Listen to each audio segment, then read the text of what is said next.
Assalamualaikum warahmatullahi wabarakatuh. Salam dan bahagia, salam sejahtera bagi kita semua. Perkenalkan, saya Palan Tanjung, calon guru penggerak angkatan 11 dari Kabupaten Nia Selatan, Sumatera Utara.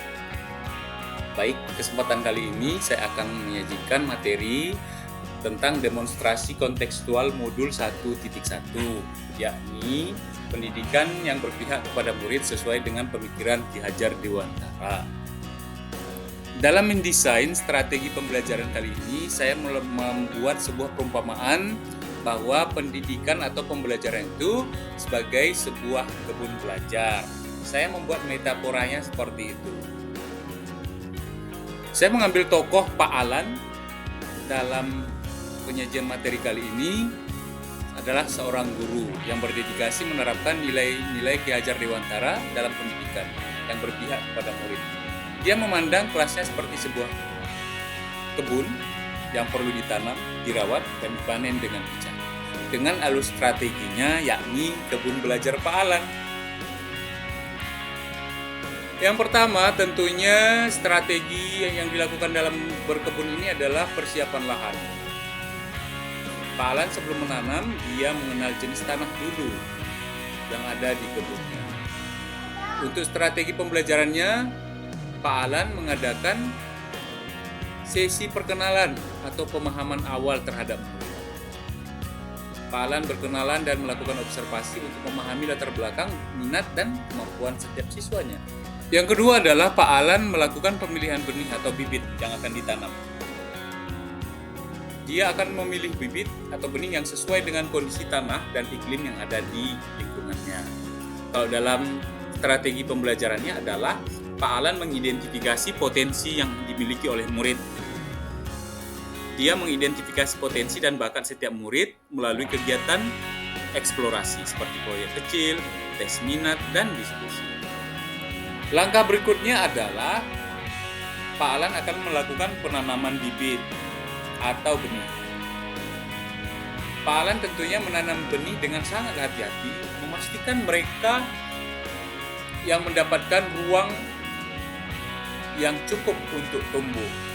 Kalau dalam strategi pembelajarannya, yakni Pak Alan memulai pembelajaran atau mengimplementasikan pembelajaran di dalam kelas. Pak Alan memulai pembelajaran ini dengan menggunakan metode yang sangat bervariasi sesuai dengan bakat dan minat siswa dan sesuai dengan kebutuhan atau tujuan pembelajaran seperti diskusi kelompok, eksperimen, dan pembelajaran yang berbasis proyek. Memastikan bahwa setiap murid terlibat proaktif dalam proses pembelajaran. Berikutnya perawatan yang dilakukan oleh Pak Alan setelah menanam bibit atau benih tadi. Pak Alan melakukan perawatan baik dalam berupa menyiram, memupuk, dan menjaganya. Kalau dalam strategi pembelajarannya, Pak Alan memberikan bimbingan dan dukungan melalui pendampingan aktif. Strateginya yakni Pak Alan memberikan dukungan secara emosional dan umpan balik atau feedback yang sangat membangun atau konstruktif secara rutin dan berkelanjutan sambil mendorong murid untuk mandiri dan bertanggung jawab. Yang kelima, Pak Alan akan melakukan pemantauan dan penyesuaian. Dalam arti dia akan selalu memantau kebunnya, tanamannya, dan menyesuaikan apabila tanamannya butuh sesuatu, misalnya pupuk, pengairan, atau membersihkan rumput-rumput liar yang ada di sekitar tanaman tersebut. Kalau dalam strategi pembelajarannya, Pak Alan melakukan evaluasi yang berkelanjutan.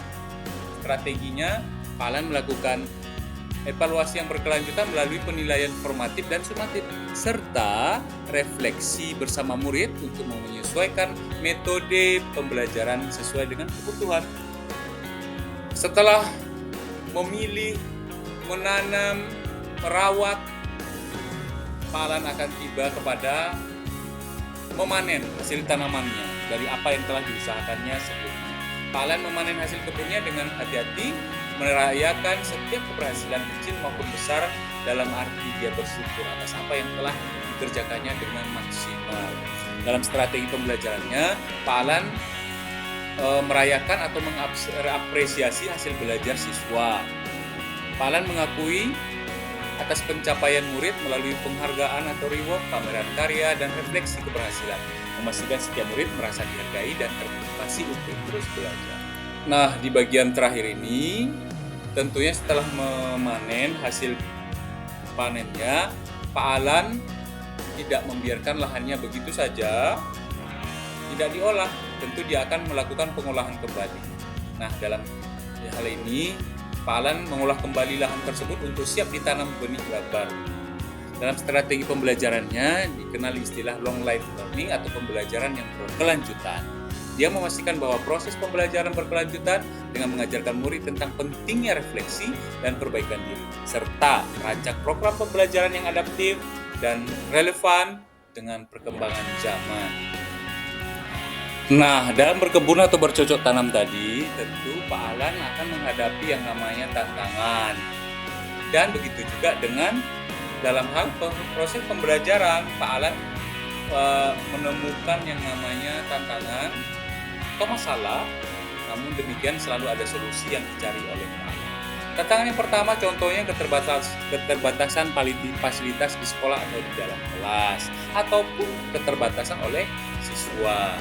Solusinya adalah Pak Alan menerapkan teknologi sederhana dan alat bantu belajar kreatif yang dapat dibuat sendiri oleh murid, seperti alat peraga dari bahan-bahan yang bisa didaur ulang. Berikutnya, tantangannya adalah kurangnya pemahaman tentang nilai-nilai lokal, baik itu dari Pak Alan sendiri sebagai guru maupun dari siswa. Solusinya adalah mengintegrasikan nilai-nilai budaya lokal ini ke dalam kurikulum dan kegiatan ekstrakurikuler sebagai bentuk pembiasaan dalam pemahaman atau pemahaman nilai-nilai lokal. Tantangan berikutnya adalah lingkungan sosial yang sepertinya kurang suportif atau kurang mendukung. Solusinya, Pak Alan akan terus membangun kemitraan dengan komunitas lokal, orang tua, dan tokoh masyarakat.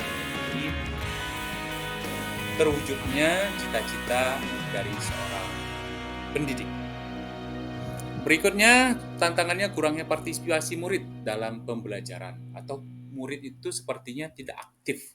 Solusinya adalah pendekatan yang dilakukan secara personal oleh Pak Alan untuk menemukan solusi dan alasan kenapa mereka ini tidak terlibat aktif, dan bisa juga melalui kolaboratif sesama teman. Jadi dalam proses pembelajaran itu, Pak Alan membagi siswa yang terlibat aktif akan digabung dengan yang kurang aktif misalnya. Itu merupakan solusi juga. Berikutnya, beban kurikulum yang padat atau banyak. Solusinya Pak Alan bisa melakukan manajemen waktu atau pengelolaan waktu yang seefisien mungkin. Yang terakhir dalam tantangan kali ini adalah resistensi terhadap perubahan.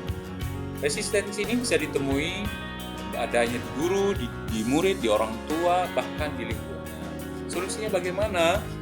Pak Alan melibatkan semua stakeholder atau pemangku kebijakan atau kepentingan berupa murid, guru, orang tua, masyarakat, dan kepala sekolah dalam proses perubahan untuk